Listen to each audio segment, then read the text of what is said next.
Only 0-11 to Frank Warren this year. Bruh. This continues the Matchroom curse, meaning if you sign with Matchroom, you're either guaranteed to lose. De La Hoya's jabs at Eddie Hearn aren't anything new, but this time the boxing legend turned promoter has gone all out to criticize the Matchroom Boxing boss. De La Hoya unleashed a string of insults aimed squarely at Hearn after Anthony Joshua's shocking knockout loss to Daniel Dubois. Keep shitting on this event. Why do you think he's involved in It's not shitting on himself? this event, it's shitting on Canelo. I don't understand it. Get over it. Honestly. Like, I think he would be so much happier if he just let it go. Why do you think Oscar keeps eyes on this event? Why do you think he's involved in this Canelo? I don't understand it. Get over it, honestly.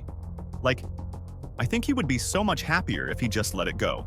The fight took place at Wembley Stadium. Why would you even talk about me? So I don't know what it is about me he particularly dislikes, but I really don't have any emotion towards Oscar De La Hoya. Drawing an incredible 98,000 fans, showing once again that AJ is still one of the biggest names in the sport. But for De La Hoya, that was where the praise ended and where the verbal fireworks began. From the moment Joshua hit the canvas, social media was filled with almost every kind of reaction. Fans were stunned, but no one seemed more ready to pounce than De La Hoya. "I like AJ," he began, in what initially seemed like a compliment on Instagram, but then came the twist. However, this was another huge L for Eddie Hearn. I could do a video about Oscar De La Hoya, and look at how Oscar behaves on social media towards me. I don't even know the geezer. Why would you even have an opinion on me? I'm really irrelevant to his life. Really. I mean, he's got his life. He's not. He didn't hold back, making it crystal clear that in his eyes, Hearn's handling of Anthony Joshua's career was nothing short of disastrous. In classic De La Hoya style, the Golden Boy doubled down, hammering Hearn by highlighting his supposed poor performance as a promoter in 2024. He is 0-11 to Frank Warren this year, De La Hoya said, referring to Hearn's British counterpart. You say one nice thing about all these promoters. Eddie Hearn. One nice thing about Eddie Hearn, The longtime promoter of Daniel Dubois. This wasn't just about Joshua losing. It was about a pattern De La Hoya believed was emerging under Hearn's watch. De La Hoya continued. The Matchroom curse continues, as if he were spelling out a cautionary tale for fighters. If you sign with Matchroom, you're either guaranteed to lose or get injured.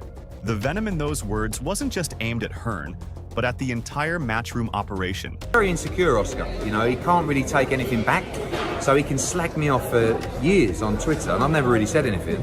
And I just made a comment about what someone asked me about his behaviour around Ryan Garcia, and I just gave my opinion. De La Hoya wasn't just calling out a loss. He was questioning the whole promotional approach. And in doing so, he painted Hearn as the mastermind behind a series of career missteps for some of boxing's biggest stars. But Oscar wasn't done. He then brought up an awkward scene from the fight night where Hearn found himself face-to-face with none other than Devin Haney, his former star fighter now aligned with a rival promoter. To make matters worse, Eddie Hearn faced off with his old buddy Devin Haney in the crowd at Wembley. De La Hoya added, knowing full well that the moment had made waves on social media. The subtext was clear. Haney, once under the Matchroom banner, had flown the coop, another sign of Hearn losing his grip on boxing's future stars. "Eddie, you can't build a fighter to save your life," De La Hoya jabbed, twisting the knife even further. It wasn't just a shot at Hearn's matchmaking skills, but at his entire legacy as a promoter. De La Hoya insinuated that Hearn had somehow fumbled the incredible opportunity of having Anthony Joshua under his wing. At Wembley, Eddie, you can't build a fighter to save your life. Bruh. Anthony Joshua had the world at his fingertips, and you found a way to fumble his career. Anthony Joshua had the world at his fingertips, and you found a way to fumble his career. Strong words from a man who has seen it all in the fight game, both in and out of the ring. Meanwhile, the story surrounding Joshua's knockout loss is far from over. As the dust settled from the Wembley showdown, the conversation quickly shifted to the possibility of a rematch. According to Eddie Hearn, talks are already underway. Speaking with TalkSport, Hearn explained that Saudi boxing chief Turki Al-Sheikh is pushing for the rematch between Joshua and Dubois. Rematch clauses come in many different forms, Hearn said, trying to inject some optimism into the situation. "We have a fight with Riyadh season. One of our options is to fight Daniel Dubois again, and our contract is with them. He just went to ref, I'm fine, come on, let's go. And I'm like, no, what are you doing? And then it happened again. Because he just came to fight. For Hearn, securing a rematch in Saudi Arabia seems like the logical next step, and he's already putting plans in motion. His Excellency Turki Al-Sheikh will deal with Frank and Daniel and make that fight happen. The terms will have to be agreed with them, Hearn explained, clearly aware that getting all parties on the same page won't be easy. We have already agreed our terms, we have the option to rematch with Dubois, but there's still a lot up in the air. Hearn admitted that both fighters want the rematch, but it's a question of timing and strategy. It is a case of going away and talking about, do we go straight into the rematch and when will it be? Hearn said, trying to lay out the complex negotiations ahead. Daniel wants the rematch too. It's the biggest fight for him, and they will fancy it. However, the behind-the-scenes machinations don't seem to impress De La Hoya, who remains convinced that Hearn is leading his fighters astray.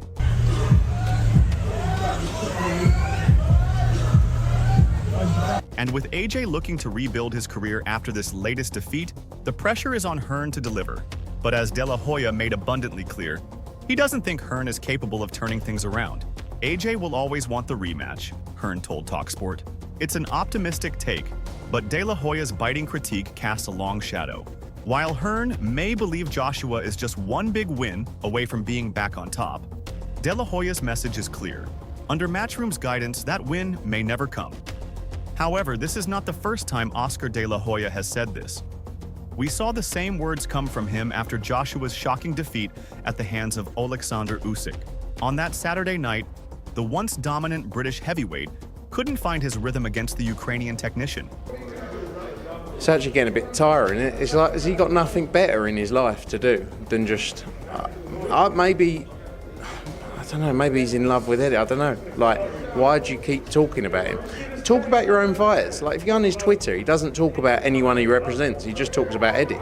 So maybe he should be Eddie's agent, because he's putting his name out there a lot and piping up a lot. Fans and critics didn't hold back, pointing fingers at Joshua's trainer, Rob McCracken, for the strategy that failed to deliver. But the conversation didn't stop with the fighters and trainers. Oscar De La Hoya took things in a completely different direction.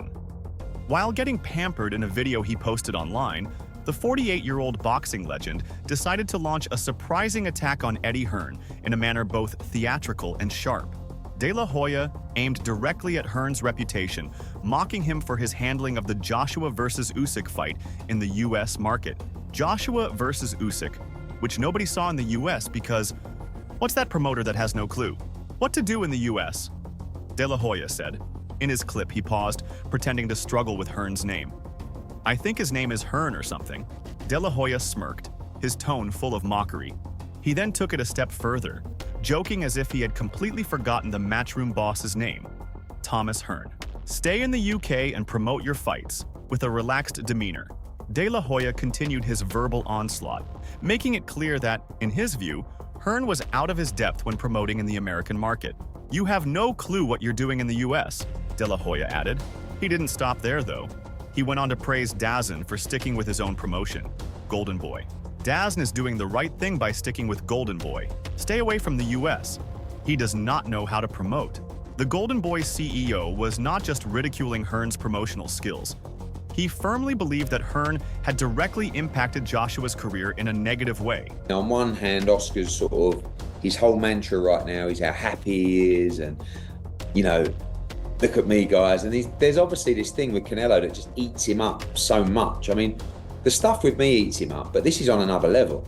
And it's like this clapback Thursday thing, which I think is actually quite... As De La Hoya put it, Sick crowned himself world champion, and Eddie Hearn ruined Joshua's career. The harsh words hung in the air, leaving no doubt that De La Hoya had some strong feelings about how Hearn handled his superstar. Meanwhile, Eddie Hearn was grappling with his own set of issues. After Joshua's defeat, Hearn quickly confirmed that Joshua would trigger the rematch clause for another shot at Usyk.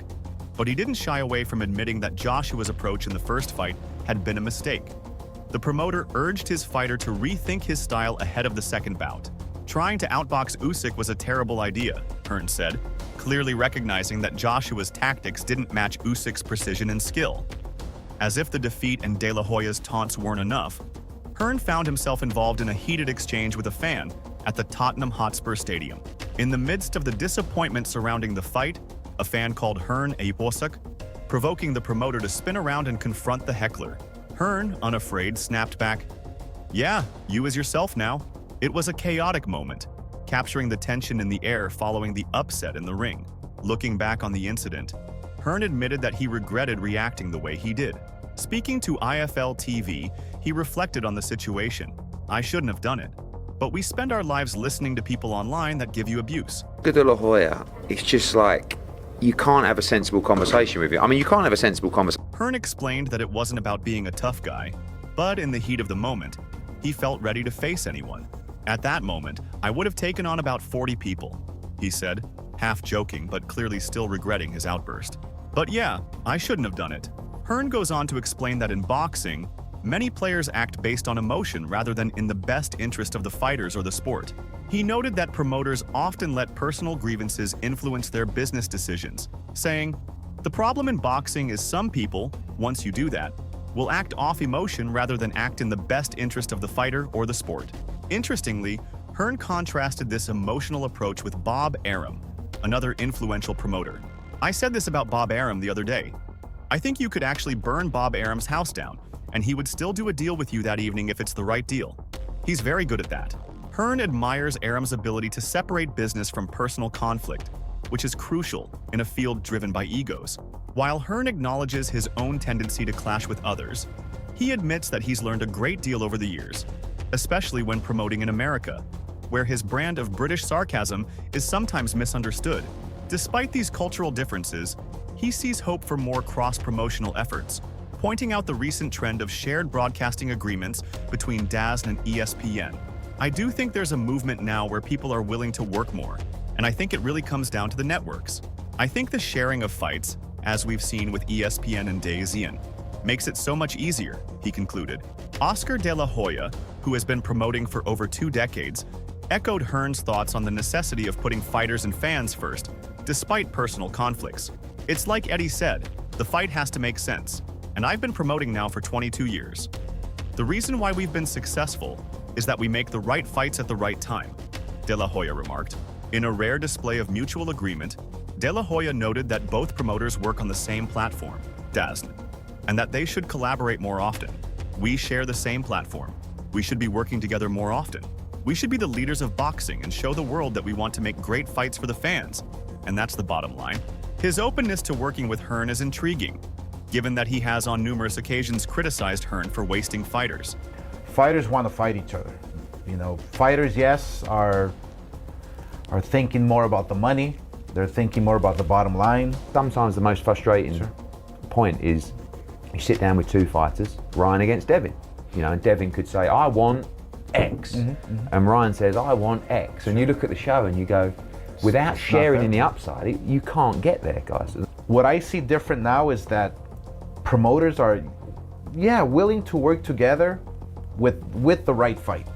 But back in the day, promoters would never work together. If we don't deliver value for dazn and our subscribers. De La Hoya's critique of Hearn in the past revolved around the handling of fighters' careers and missed opportunities to maximize their potential. He previously stated that Hearn was ruining fighters by overexposing them or failing to guide their careers strategically. However, in this face-off, it's clear that De La Hoya is willing to set aside past grievances if it means delivering major fights for fans. De La Hoya highlighted the complexities of making cross-promotional fights, using the Ryan Garcia versus Gervonta Davis fight as an example. Making that fight with PBC, Ryan Garcia was not easy at all. It was very, very difficult, De La Hoya shared, emphasizing the challenges he faced. Yet, despite the hurdles, De La Hoya managed to secure a deal that included dazn in the promotion. Do with this fight. This is a golden boy. We had a matching option with Devin, which we decided not to get in the way of. The Eddie Hearn is partners with dazn USA. Okay. So I'm sure they're throwing a few crumbs at him. A fight of this magnitude, I don't sound egotistical, but needs the GOAT, really. So, you know, they brought in the big guns, and I have no ego. Okay. Ego is not my amigo. I think it's a wonderful fight. I was like, what the fuck is he gonna be up there for? Like, Well, I'm here for Haney Garcia. Isn't it uncomfortable for him? leading to what he called the biggest fight of the year for boxing. This example illustrates that even the most difficult negotiations can result in massive success when the focus remains on the fans and the fighters. De La Hoya, a boxing superstar in his own right, recognizes the importance of cultivating mainstream stars to carry the sport. I strongly feel that when you have the right talent and you're bringing him up the right way, you can create stars. You just have to make sure you have the right opponents, the right marketing, the right platform. He said, praising dazn and Hearn's efforts in this regard, De La Hoya's vision for the future of boxing is expansive. He believes that promoters like him and Hearn should aim to elevate the sport to new heights. He's so annoying. Oscar De La Hoya is an all-time great. He doesn't like it on his toes. He hates the fact that I'm here. He hates the fact that we're the best promoters in the UK. He hates the fact that we're selling out stadiums. He hates the fact that our stable is unbelievable. He hates the fact that we have TV deals all around the world. As I said to you before. And that only through collaboration can they achieve that goal. As long as we can come together, there's no reason why we shouldn't be bigger than life, he concluded. The question of whether Eddie Hearn could be wasting Anthony Joshua is becoming more relevant with each passing fight, especially after Joshua's recent loss to Daniel Dubois. The Joshua, who fought, baby? We saw the fight Joshua versus Usyk, which nobody saw in the US. Yeah, because what's that promoter that doesn't know how to, has no clue what to do in the US? I think his name is Hearn or something. Oh, Thomas Hearn? Yeah, Thomas Hearn. Thomas Hearn, stay in the UK, promote your fights. You have no clue what you're doing in the US. DAZN's doing the right thing by sticking with Golden Boy. For years, Hearn has been at the forefront of Joshua's career, guiding him from Olympic gold medalist to global heavyweight champion. But now, the narrative has shifted, with several underwhelming performances and losses stacking up.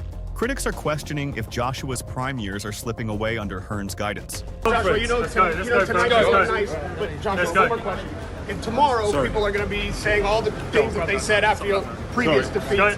We can't How worry do you about handle what people that? say. It's about how you see yourself. Thank you guys, yeah? Thank you for the time. Thank you for a great fight. This loss to Dubois, a younger and relatively less experienced fighter, raises critical questions. Is Hearn failing to put Joshua in situations where he can rebuild his confidence instead of pushing him into fights that are too risky? Or has Joshua peaked, and is Hearn struggling to find the right strategy to revive him? Either way, this latest loss speaks volumes about Joshua's current state and raises concerns about whether Hearn's promotional tactics are doing more harm than good. At the core of this debate is the notion of wasted potential.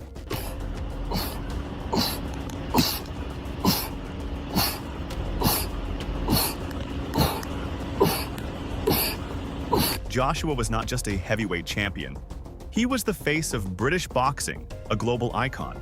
Under Hearn, his brand grew exponentially, but the pressures of maintaining that status seem to have taken a toll. Hearn's ambitious efforts to secure big fights and global events may have backfired, leaving Joshua overexposed and underprepared for the challenges he now faces. What's more, the loss to Dubois highlights the broader issue of whether Hearn's matchmaking is too focused on maintaining Joshua's marketability rather than allowing him to hone his skills and re-establish his place in the sport. In a heavyweight landscape filled with dangerous opponents like Tyson Fury, perhaps the focus should have been on smaller, confidence-building fights that would help Joshua regain his footing. Well, what's your take on this? Share your thoughts in the comment section below.